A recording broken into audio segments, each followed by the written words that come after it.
Hi, I'm Mike Shikashio, and this video is all about resource guarding in dogs. What it is, how to prevent it, and how to deal with it if you're experiencing these issues.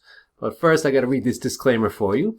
If you are experiencing resource guarding issues with your own dog, it's best to seek out the guidance from a professional that has a background in modifying aggression in dogs using positive reinforcement, differential reinforcement, or desensitization in classical counter-conditioning. Those are the key words you'll be looking for. And one more little disclaimer. This video is designed for educational purposes only. The video instructors, designers, and owners shall have neither liability nor responsibility to any person or entity with respect to any loss or damage caused directly or indirectly by the information contained in this video. All right, now we can jump right into what is resource guarding.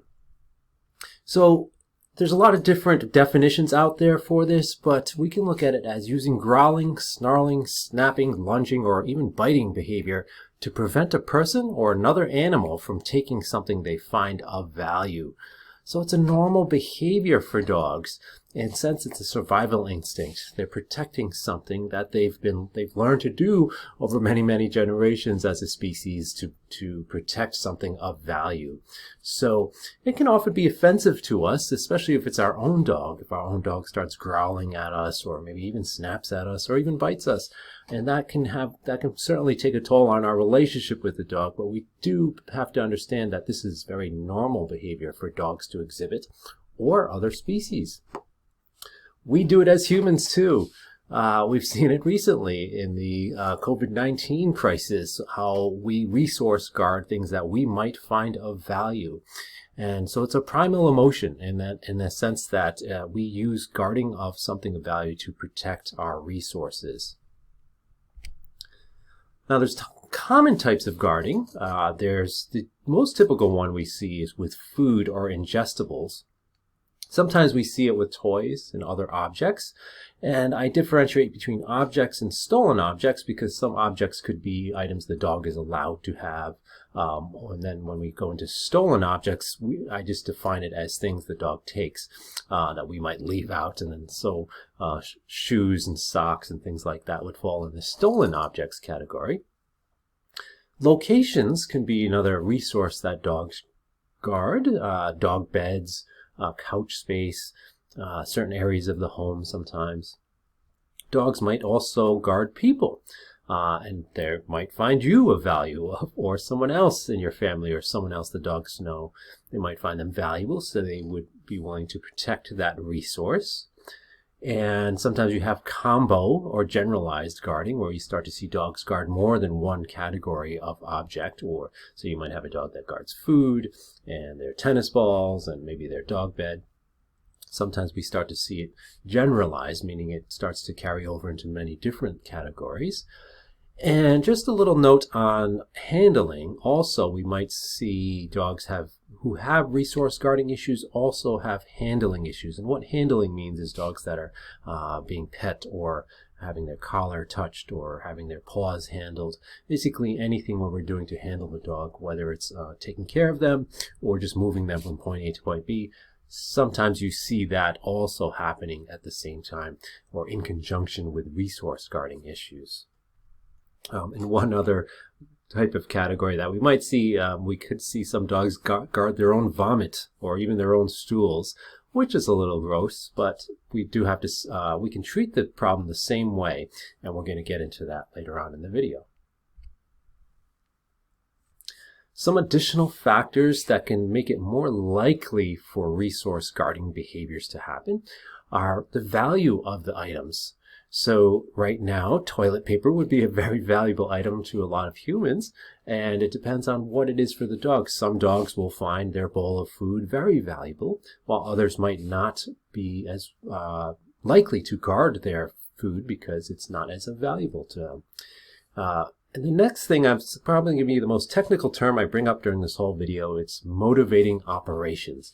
And what that means is simply how motivated is the dog to guard that object or that food item or whatever it is that they're guarding.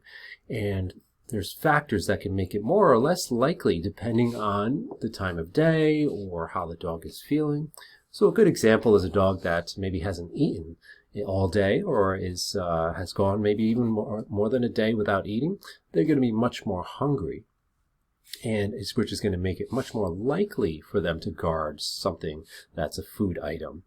And the same can happen to us humans. If you are sitting there watching a movie and having a nice bowl of salty popcorn and chips, what's going to happen is you're going to be more likely to seek out water or something to quench your thirst. So that's what motivating operations are. It depends on what the dog is doing and what they've experienced throughout their day that can make it more or less likely for that behavior to happen. Another good thing to make sure you discuss with your veterinarian is any medical issues that might be affecting the likelihood of the resource guarding behavior.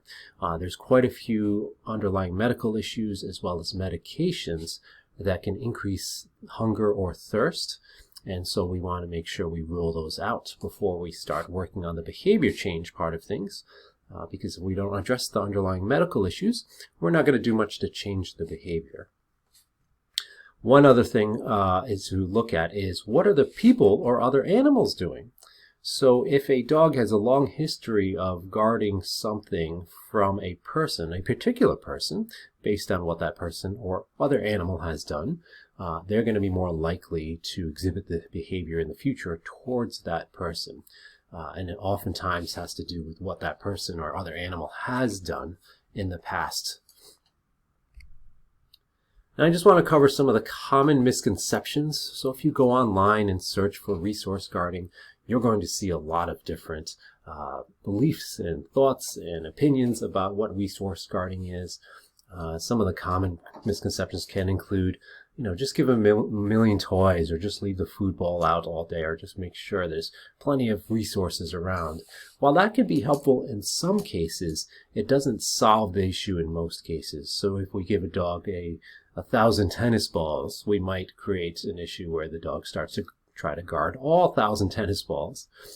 So it's much better to use management of those toys, which we'll talk about in just a moment, as well as the behavior change strategies that we want to include to change the behavior. Sometimes you'll hear, you spoil her too much, or you're spoiling your dog, so that's why they're guarding toys. And that can't be more far from the truth, because oftentimes the dog is, it's because of the opposite. We're taking things from the dog inadvertently or maybe even purposely, but that's what the dog wants to do, is to protect the resource, the thing that they have of value. It's also often kind of looked at as that's not normal. Dogs shouldn't guard food, or they shouldn't. Why would the dog bite the hand that feeds them, right? We've heard that before. And unfortunately, that's can do a lot of damage for when we're trying to work with this behavior, because again, it is a very normal behavior for all animals to do to protect the resources. Again, going back to humans, we lock our doors at night, or we lock our car doors. That's a form of resource guarding, because we don't want somebody coming into our space uninvited. And it's the same with dogs. A very good analogy is if you were really hungry and you're at your favorite restaurant and you finally sit down and you get to have your favorite meal. The waiter puts the dish in front of you, and then all of a sudden a stranger just comes up and tries to reach his hand into your plate. Your behavior might go anywhere from, hey, get out of here, all the way on up to maybe punching the guy. And those are different forms of resource guarding. So dogs can do a lot of the same. We might say when they growl, which is, again, a normal communicative behavior, it's the equivalent of you saying, hey, get out of here, all the way on up to punching the guy, which is the equivalent of a dog biting somebody. So again, resource guarding is a very, very normal behavior. And then the last one here, we often hear about the dog being dominant. What a dominant dog you must have. You must be more dominant. You've got to take the alpha role.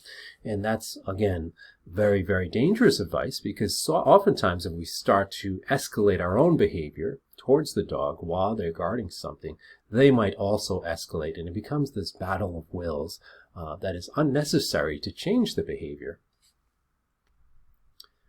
So here's a good little video on how to create a resource guarder. So we're going to talk about how to prevent resource guarding, but these are things that actually can create a resource guarder. So be careful about the advice you get online and what you might try with your own dog.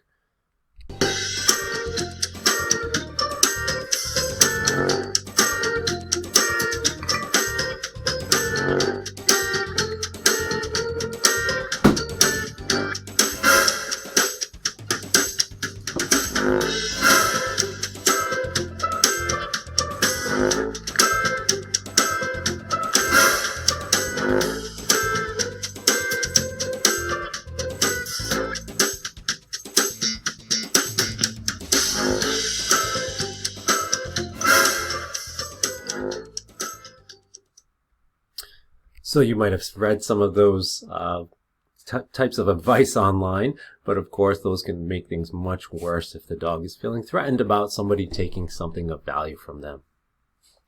Now, if you are experiencing these issues with your own dog, or you know somebody that is, it's really important to make sure when we're addressing the behavior that it is truly resource guarding, because sometimes the behavior will look very much the same depending on the context. So a good example is if a dog is in pain or has underlying pain issues, and we go to reach towards them maybe when they're on the couch because they're resting or on their own dog bed. To the casual observer, it might look like they're guarding their dog bed, but it might also be that they just are in pain, or they've got discomfort going on that they don't want to move, or they have a history of being pulled off the couch by the collar or something where they don't want to move. So that might not necessarily be resource guarding. Sometimes it's a fear issue. Maybe it's a stranger or somebody the dog doesn't know, or another dog getting into their space. Maybe when they're near a resource, but that doesn't mean necessarily that it's resource guarding. It could be the dog is fearful of the owner or the person, or stranger or strange dog. And sometimes we have to determine what the dog is guarding. Sometimes there's multiple potential resources near the dog. So here's a good video that shows a couple different things the dog could be guarding.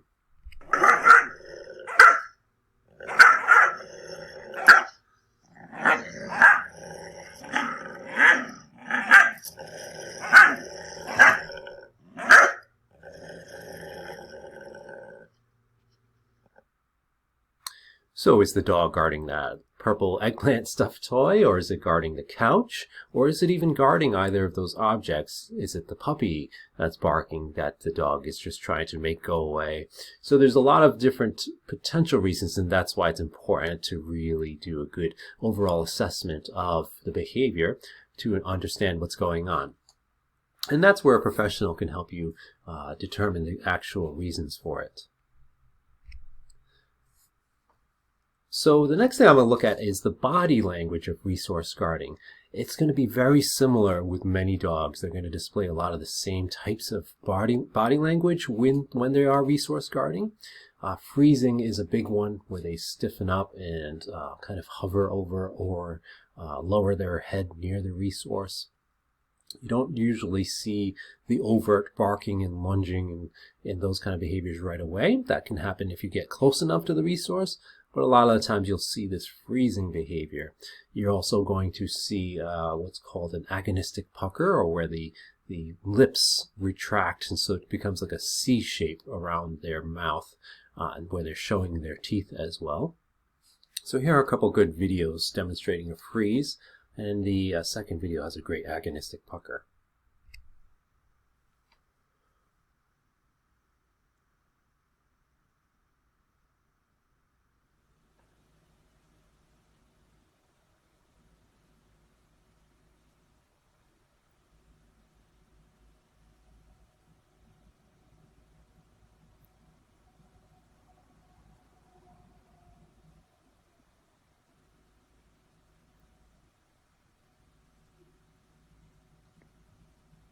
So as you can see in that video, the dog is very stiff and lifting its lips. His head is lowered, his or her head is lowered, and his ears are flat.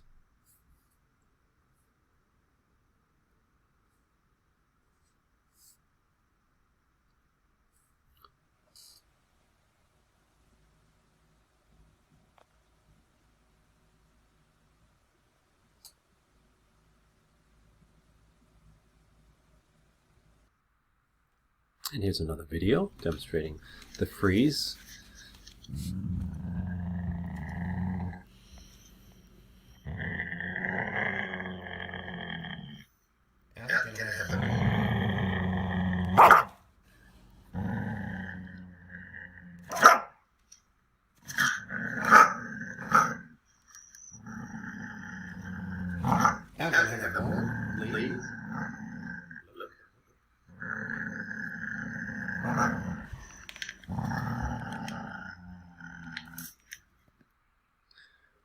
So a lot of signals there that the dogs are giving that say they want the person or other animal to move away in those videos. So you can see the growling, or you can hear the growling rather.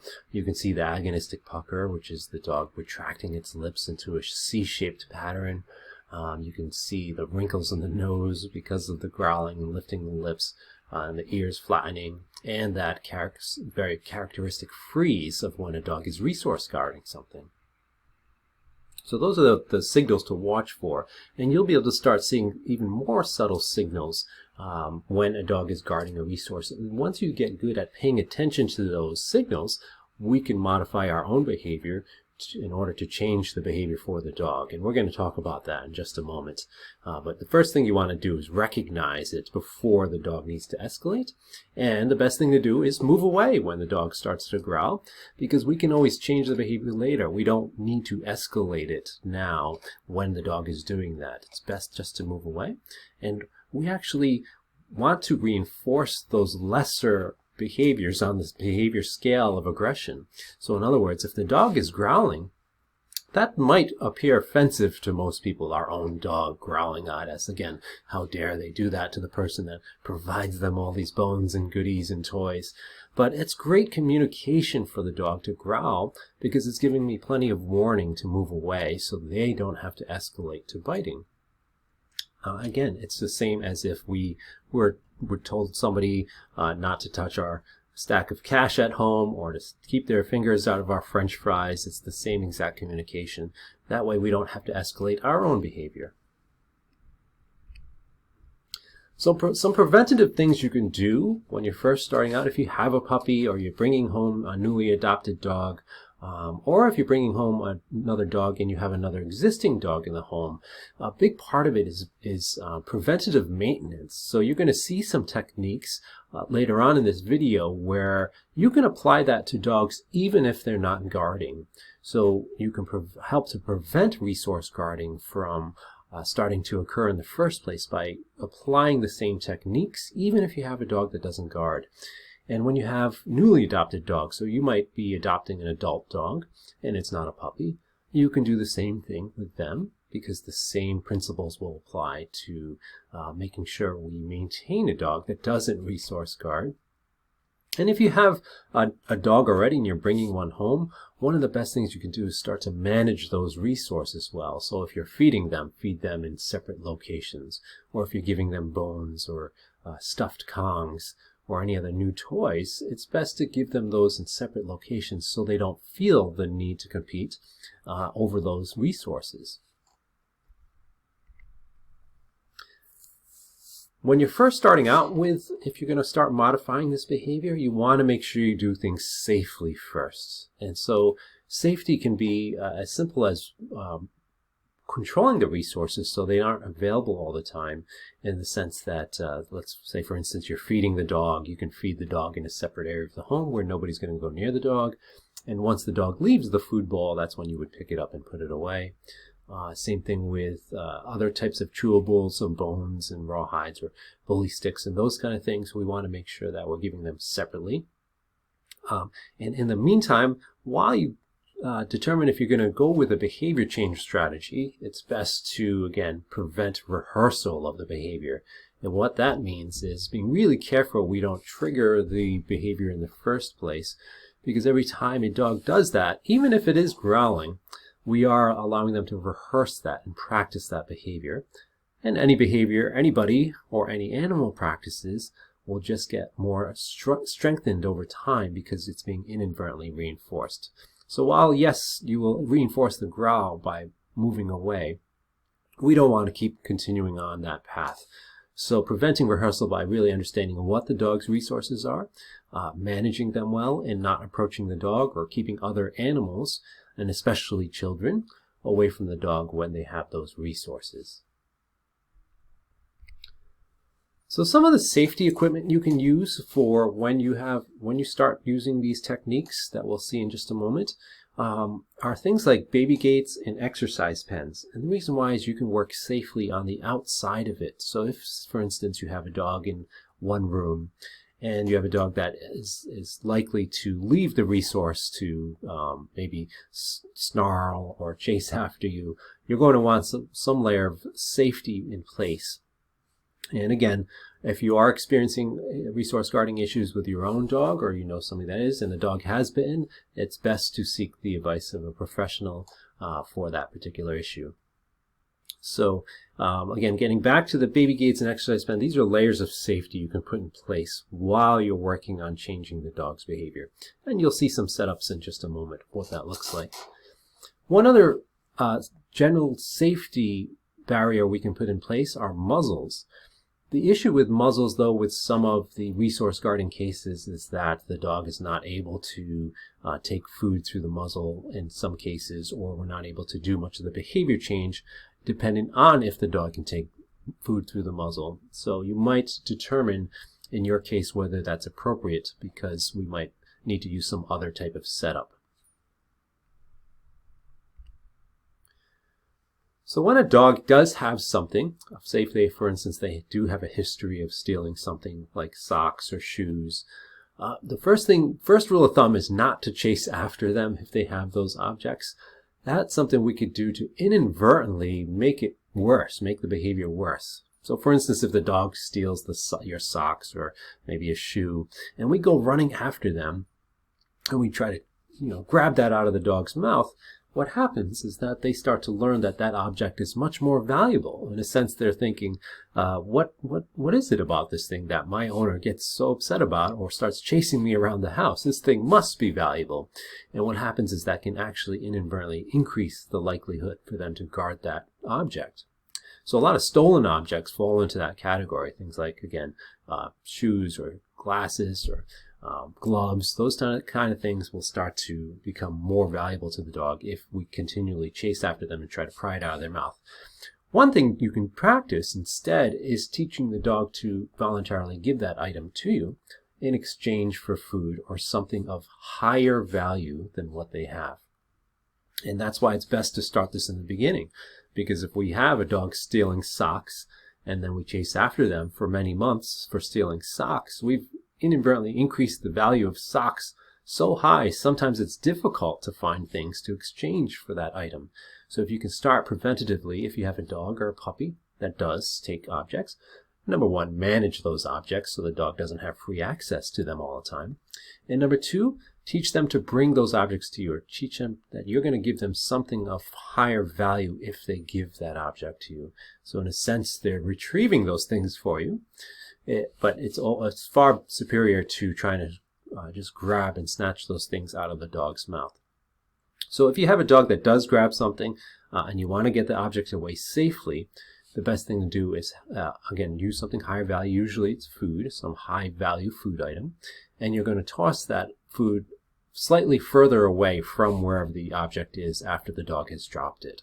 So this video will give you a good idea of that. This dog has a history of guarding this sort of a stuffed animal toy, and I need to safely be able to pick it up. And the way to do that, again, is just toss treats away. So the dog's has to go to that area to get them, and that's going to allow me to safely pick up the object.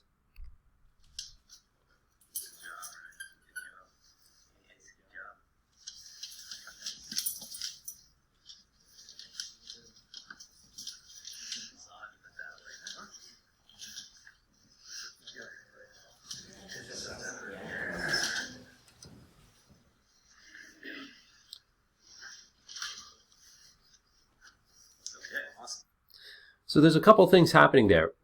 It's the dog's learning that if it gives up the stuffed toy, it gets something better. So that's part of the behavior change process. But we're also being able to get that toy away safely so we're not close to the dog when we go to pick it up. And if you notice, I threw a couple treats to keep the dog keep going in that direction. Sometimes one is not enough, so it's okay to scatter a handful of treats on the ground for the dog so it keeps them occupied to give you enough time to go pick up that item. Here's another example of it. This is a trainer from Mexico where he's learned to get the dog away from the food bowl because he needs to get in the kennel and pick up the food bowl, but the dog's not allowing him because he's guarding the food bowl. He has a history of guarding the food bowl.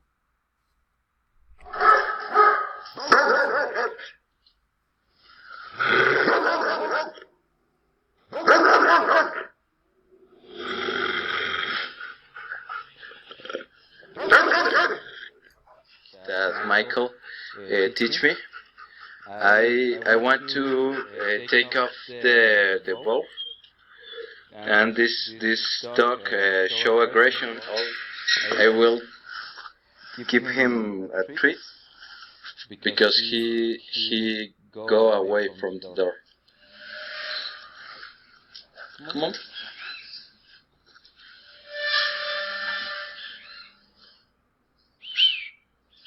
Come on. Get it. Yeah, good boy. Good boy. And I of course, it's easy to me to take the empty bowl. So you can see where you toss the treats, and getting the dog away from the resource is going to allow you to pick up those things safely. So how do we change resource guarding behavior? So the most important concept to understand with this is that we want to change the dog's association with people or other dogs approaching their resources. In a sense, we want them to say, please take what I have, because whatever you have is going to be much better. So to go back to that restaurant analogy, if you're sitting at your favorite restaurant and you're starving and you finally get your favorite meal, that waiter comes over, and the same strange guy that came over last time to stick his hand in your food and steal some of it, now he comes over and drops a pile of $100 bills next to your plate. So at first you're a little apprehensive about him approaching because last time he was sticking his hand in your food. But the next time he comes over and you see him coming and you start to get a little nervous because, oh, there's that guy again. He comes over and he drops some $100 bills and then he walks away. And you think to yourself, that wasn't so bad. I kind of liked that. And the same thing happens. Next day you go, you just got out of work, you're hungry, you go to another restaurant, and that same strange guy comes up, and you're like, what's he going to do this time? Same thing, he throws down a bunch of $100 bills and he walks away. What happens over time is that you start looking forward to that strange guy coming over, because number one, he's bringing you lots of good things, but he's also, you're starting to get used to it. You're starting to be conditioned to that. And your association changes. That's called classical counter conditioning. And that's what we're aiming to do when we have dogs that resource guard any object, whether it's food or toys or people or resting spots. The same concept applies of changing that association. So it's really important to focus on that.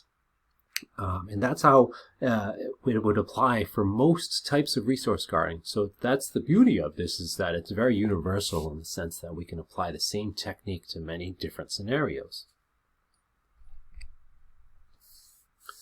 So there are some differences in how you would change the techniques and how you're approaching this, depending on what the dog is guarding. So if it's food or ingestibles, typically we would have just approached with a higher value food item. So a very classic case is a dog that might guard their food bowl and they've got kibble in it.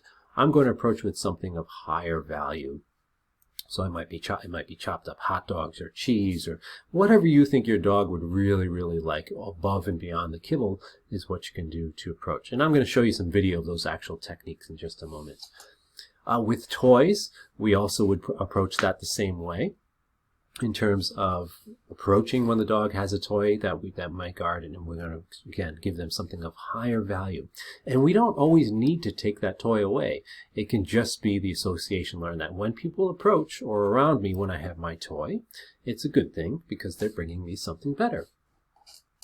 Objects, we also want to teach them to, for objects that they're allowed to have, we want to teach them to voluntarily leave those things. So again, that could be things like toys. or other objects that they might have possession of. That can include resting spots or dog beds, where we teach them to leave that object when we ask them to. Now, stolen objects, we of course want to teach them to leave those things alone in the first place. So yes, you can kind of create a retriever in some ways. If we teach the dog that I'm going to give you a treat every time you bring me a sock, the dog will maybe start trying to find more socks because they know it pays off to bring them to you. But that is far superior to the dog running off and then potentially biting somebody because they've stolen it, because we've added value to that by chasing them around the house. So by teaching them to voluntarily leave those objects alone and bring them to you, that's an important step. So you do want to work on teaching them to leave those objects in the first place. And I'm going to show you a little video later on as well as how to do that. And locations are, again, similar to the objects that they are allowed to have. We want them to come away from those locations voluntarily. But you would also allow them to, of course, be on their dog bed sometimes. And the same concept applies, that where when we approach, something good happens if we approach. And then for dogs that guard people, it's very similar to, again, all of the above, but a little bit more comes into play with who the person is guarding. That person has to give some direction to the dog as far as what we want them to do. So if it's a dog that does have the propensity to guard their owner or a certain person in the family, that person has to also give the dog some instruction in terms of sit and stay.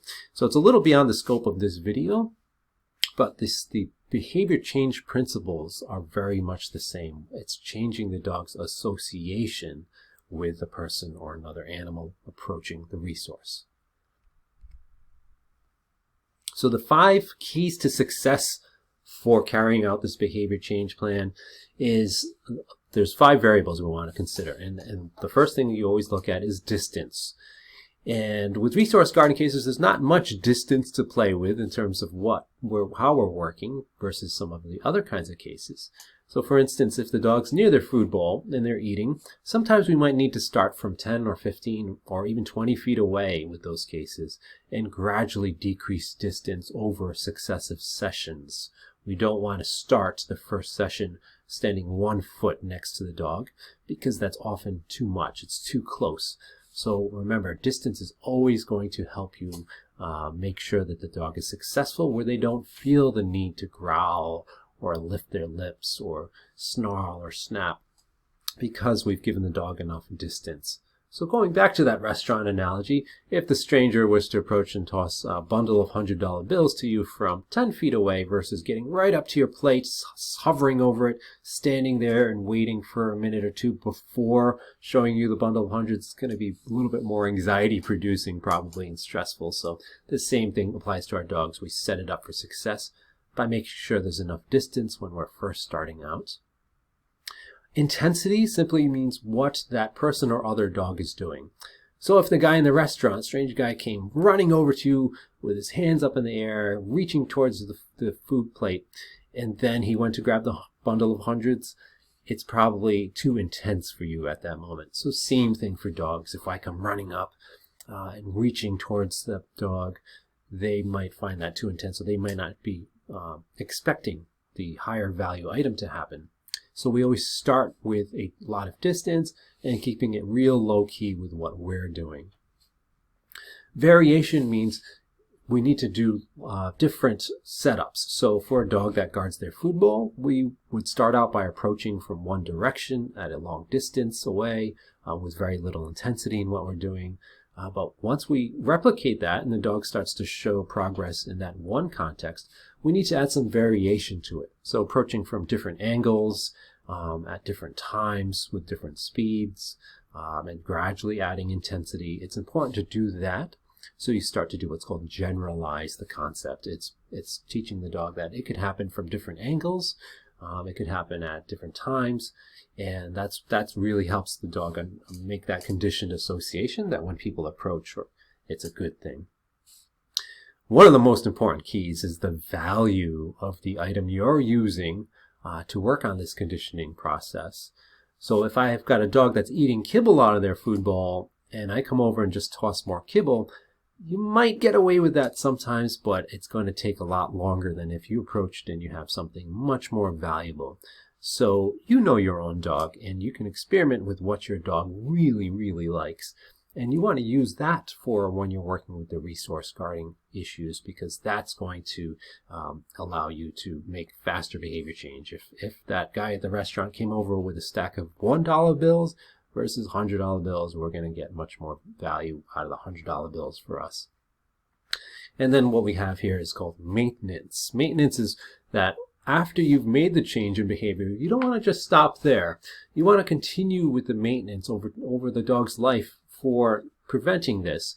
And it doesn't have to be every single time the dog eats. Once you've made the behavior change, you just want to maintain it every once in a while, once a week, or even a few times a month of just this training process to ensure that that conditioning is taking hold. Because if we stop training completely, that effect can often wear off over time. So it is important to do maintenance and even preventative maintenance for the dogs that have no issues with resource guarding in the first place. So when we're assessing value, make sure, again, I can't stress this enough, this is so important when we're working resource guarding cases. It is not the same value for all dogs, depending on what it is. So I might use hot dogs for one dog, and they love that, and then another dog might not really like the hot dogs. So do a preference test. Experiment with what your dogs like.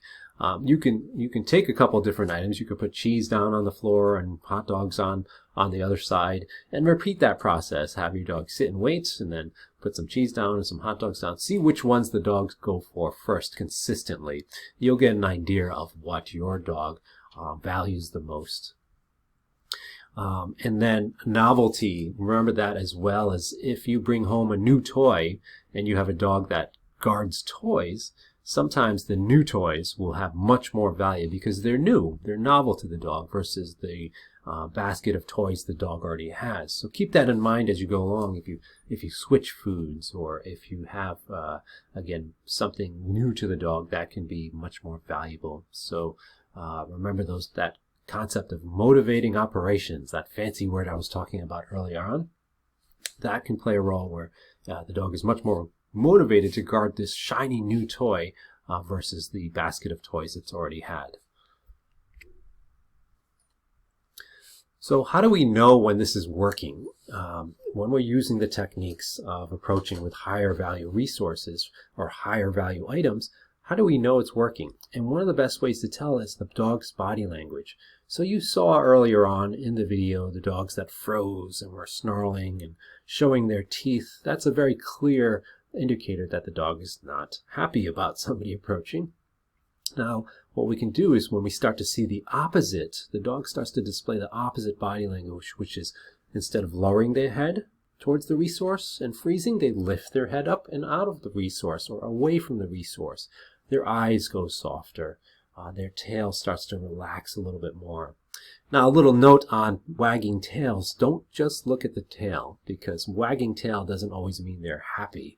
I often say they're wagging their tail could mean they're happy to bite you if you get any closer. So be careful with just looking at wagging tails. Look at the entire body so you know if your dog is relaxed and actually you're going to see the changes. Think about something your dog gets happy about, and you're kind of looking for that same type of body language, that loose, wiggly body language, relaxed, open mouth. So if your dog gets excited for car rides or leash walks, or when you get the food bowl out, or you go to the treat cabinet, that body language that you get there, you're kind of looking for the same thing when you're working with resource guarding. You'll know it's working when you start to see that same type of body language when you approach. So here's a great video displaying some of that body language. This dog had a history of guarding this rawhide item, and you can see some changes in body language. Yeah, good job.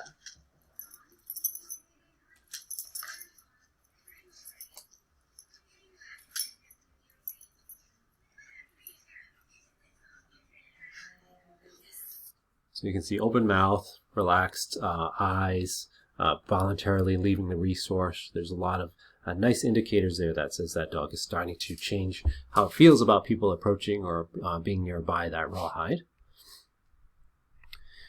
I'm going to show you some football guarding cases in just a moment, but I want to just cover this little tip. When you have a dog, some of you probably have dogs that just inhale their food and they're done within 15 to 30 seconds.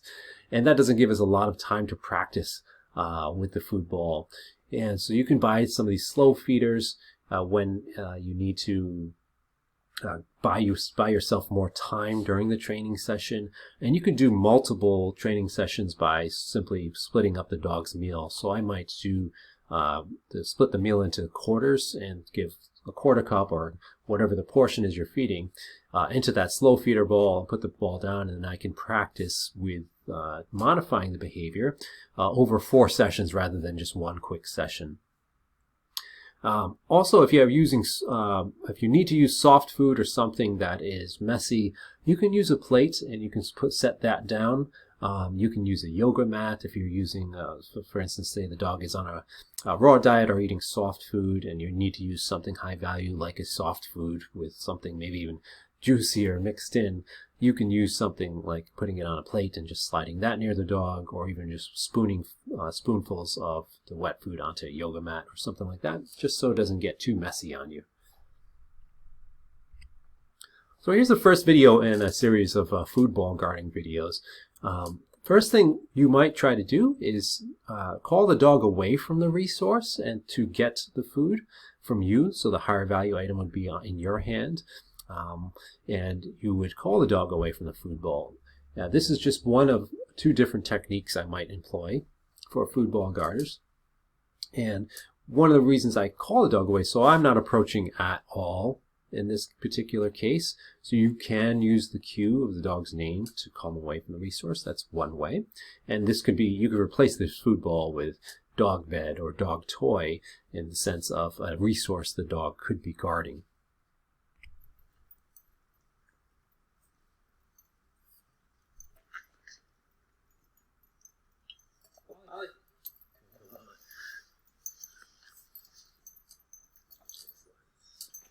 And the dog should be allowed to go right back to the food ball if it wants. And if it comes back to you and wants to check in with you, absolutely you want to reinforce that, because the dog is voluntarily leaving the former resource. So you don't ask for it when he does it. Yeah, I can try it. Ollie. Good boy.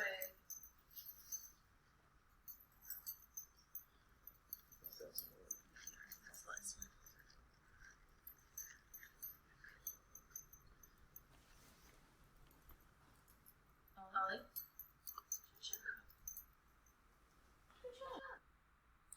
So that technique is useful for dogs that you can't approach the dog at all, regardless of the distance, because the dog has such a negative response to anybody approaching at all. So sometimes you might start with this technique. The next technique we would use is at a distance. You can toss treats towards the dog, and you'll see if you watch carefully, you can see this dog actually lift her lip a little bit. Because this is a dog that has a history of guarding the food ball very significantly. So you're also going to see as a long leash tied here to the door, so it's attached there, and that's just as a safety measure. Now you can use an exercise pen as well, so if the dog is the type of dog to leave the resource, then you want some layer of safety in place just in case we make a mistake as humans. And just another note, remember, if I needed to get this food ball away and take the dog off the leash, I'm going to use those treats tossed creatively so that the dog has to move away from the food ball. Or if I have to unhook the leash, I can do that safely just by where I toss the treats to move the dog away from this area so I can go around and unhook the leash. So watch this video, you'll see some of the initial behaviors this dog displays.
So you can see that initially the dog has issues with people even being anywhere near the food bowl. So she's tossing treats, higher value treats from a distance and near the dog. And it doesn't have to be in the food bowl. It can be anywhere near the food bowl. We again want the association that when people are around or even approaching at some point, that higher value food. As you can see actually in just that short span of that video where the dog starts to display less of the lip curling behavior and starts to move towards relaxing a little bit more and even lifting her head away from the food bowl. So that's the initial steps you would take when you're tossing treats at the dog. This next video shows you a little bit of progress with this dog, same dog. Good girl, Riley.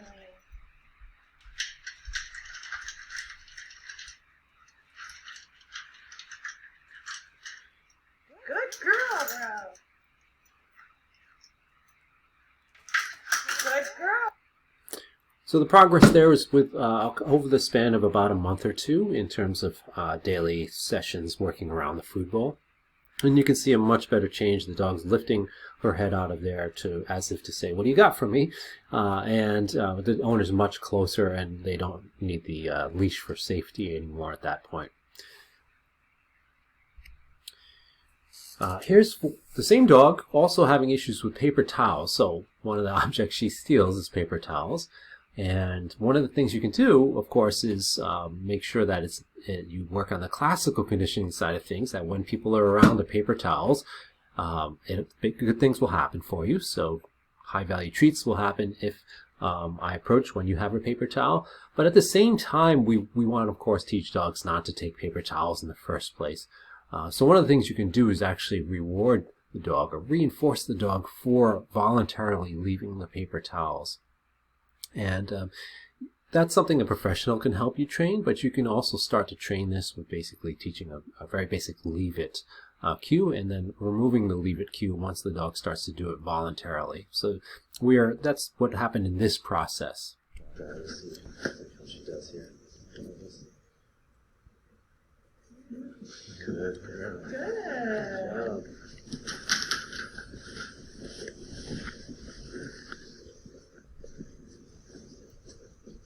Good girl.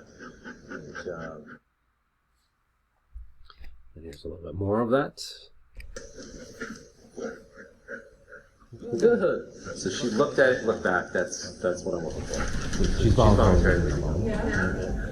But if she gets it, then I'll take either of those. She can bring it to me, drop it, or she can just look at it and leave it alone, and that's what will pay off. Yeah. Good girl. She look at it again, and then she looks away. That's the behavior she's doing. I don't know. I didn't ask her to do it. That's important. You don't always have to leave leave, drop, drop, all that stuff. Good girl. Good job. And I'm just tossing the treats that way for two things. In case I have to pick up the paper towel, or if I want to just reset her so she comes back and does the same. Good. Quick glance that time.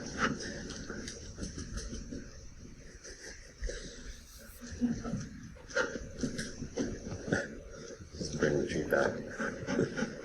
Okay, it's over there. It's over there. Good girl. So a couple things are happening there. She's getting reinforced for voluntarily leaving the paper towels, which is what we want her to do in the first place. But she's also learning that I'm not a threat, so to speak, to those paper towels. I'm not going to just try to snatch them away. I'm not going to chase her around the house if she does grab one. So she has the choice to leave those paper towels rather than stealing them, and that's going to pay off better if she makes that choice. Here's another example of a dog that's guarding the food bowl. You can see the exercise pen for safety. They've moved on to having the exercise pen open, but you can see the safety setup as well if you need to have that layer of safety in place. And you'll start to see the owner approaching and tossing treats in there. I want you to also pay attention as you watch these video series to see how patient you might need to be. If the dog doesn't respond to the treats, that's okay. That means we can just be patient and wait, or we can modify what we're doing to increase the chances of success for the dog looking up or moving away or even noticing that we're in the environment with the treats.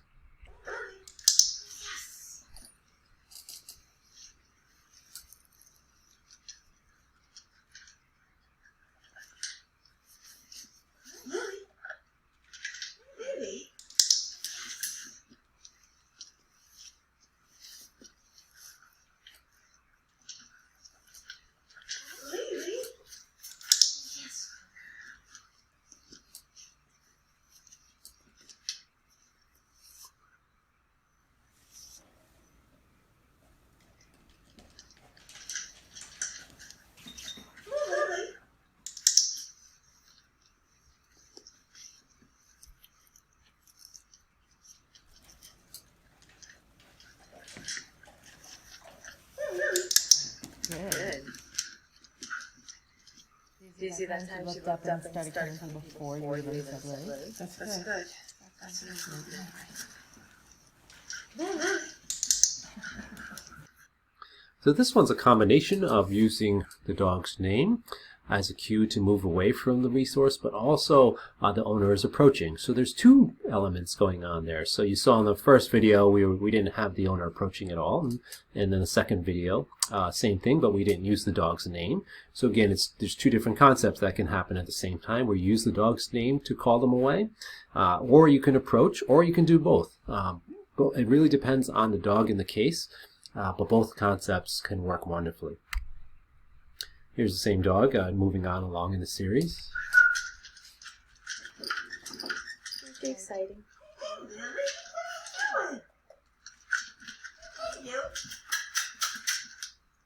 Lily!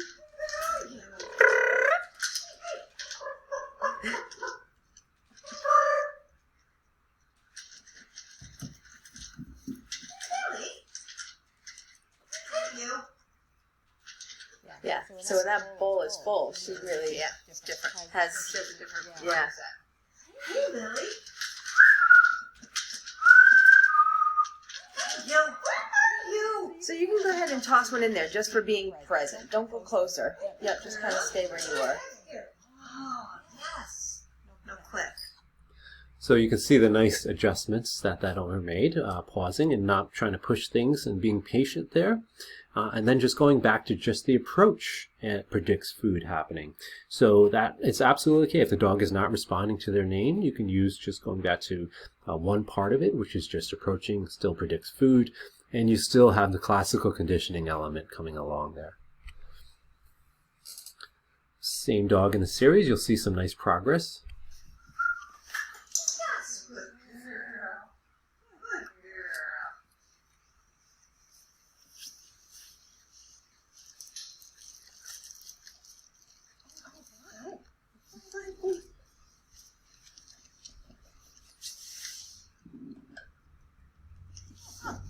Yeah, hi, good. You can reward her for that. Oh, I can?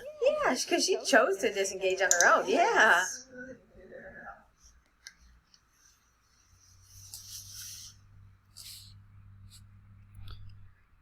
girl. And same dog in the series. Yes. You. Good girl.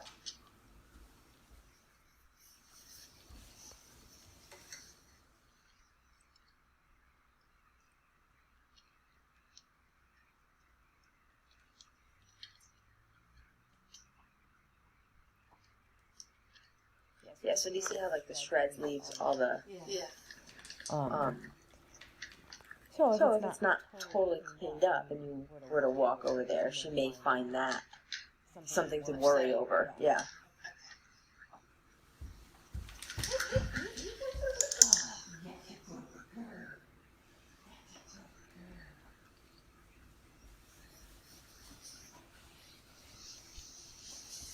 Next time when we go in, go in and go to the other side. Okay.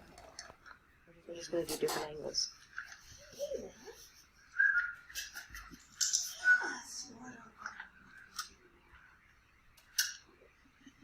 Makes that little noise sometimes. Hello. Oh, good girl. Good girl.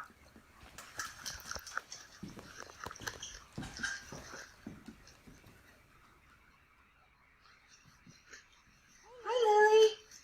Good girl. Yeah, good job. Just the one that I'm seeing you throw? Yeah. Mm-hmm. Oh, there you go. Hey, Lily. Good girl. What a good girl. Yes, a good girl. That's a big good girl. Yeah.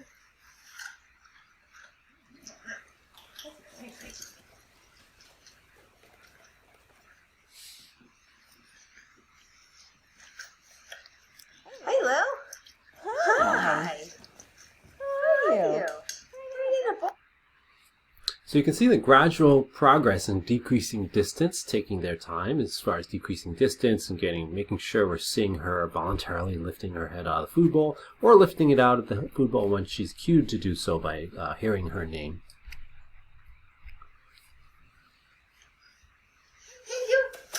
Good girl.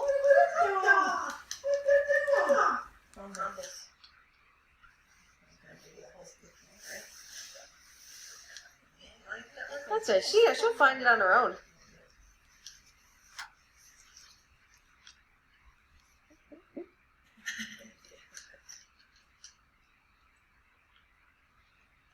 So just kind of walk over this way. Oh yes, good girl.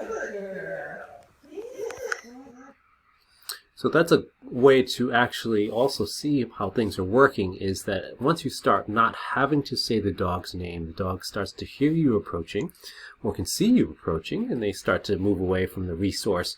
Then you know it's really working for you, because the dog is not having to be cued or asked to do that behavior. It's merely your presence, as if the dog is saying, "What do you got? I know that there's something special when people approach." That's when you know you've really made nice progress in these cases. And I also want to mention that it's important that we don't start out thinking we have to pet the dog or we need to take the food bowl away. I think a reasonable goal is just the dog being comfortable with people walking around just as if we were comfortable eating our food plate in a restaurant undisturbed. I think the same concept can apply for dogs. We don't always have to pick up their food bowl or even touch them while they're eating. It's similar with toys and things like that. We don't always have to take them away. With those, we can exchange for the toys. It's a good idea to do that for maintenance. But again, it's not something where we have to pressure the dog into giving those things up all the time. All right, I'm going to move into some concepts now about what if it's the dog guarding the owner or the couch or a bed or a location. So you'll see some techniques apply in these videos. So this is a dog, if it's guarding the owner or that couch space, I can do the same concepts as far as conditioning the dog that when people approach, it's a good thing. So I approach and I toss a treat and keep moving. That's one angle. There's another angle you can apply.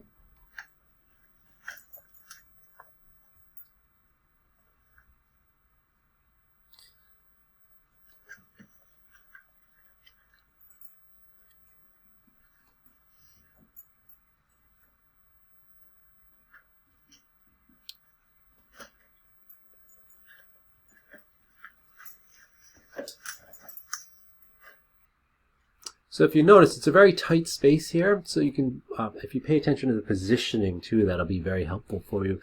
And you can see she's on the couch between where I'm walking and the dog, so versus the other way around. You'll eventually want to add those contexts in where the dog is closer, but it's a lot easier, again, with distance. There's not a lot of distance we can create here, so I might have to start with just tossing treats from all the way across the living room at first before even approaching, in some cases. And then I gradually would work into moving past the dog on this side.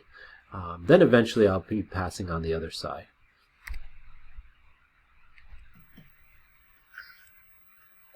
So we're generalizing and mixing up the angles and different approaches.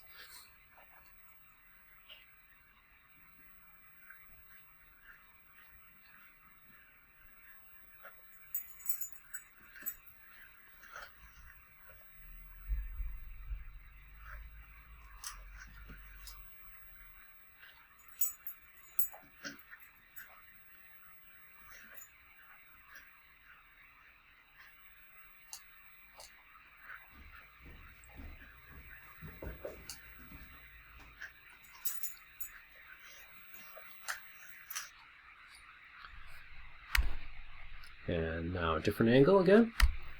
This time I'm approaching on the closer to the dog. Oh, I'm sorry. This is where you can actually call the dog off the couch and reinforce that behavior. So what that does is allows you to safely get on the couch, but also teaches the dog that if they get off the couch, something good happens. So we've got the classical conditioning aspect happening, where the dog starts to learn that when I am called off the couch, not pulled off the couch by my collar, I'm called off the couch, I come off voluntarily, and I get reinforced for that. So a good thing happens if I leave my resource. Now you may opt to also just not allow your dog access to the couch or the bed, but again, you have to determine, is the dog guarding the couch or the bed, or is it the other owner in the home or somebody in the home? So this concept applies nicely to both. If it was owner guarding, I'm able to move the dog away from the couch and the owner, and then able to sit down, and then you're getting that same conditioning aspect applying.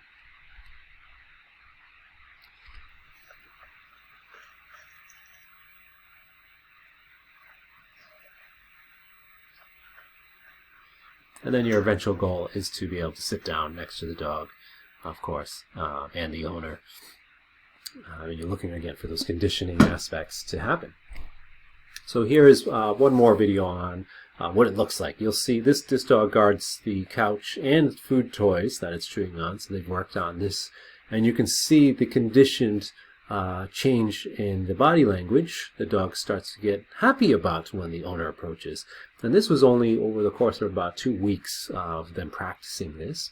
So the two concepts they covered were, when you're on the couch and I approach, it's a good thing, and you can stay on the couch. And then another concept they practice is calling the dog off the couch to go to its own dog bed. So they had two different techniques they could use to modify and manage this behavior. But you'll see some lovely body language that this dog displays.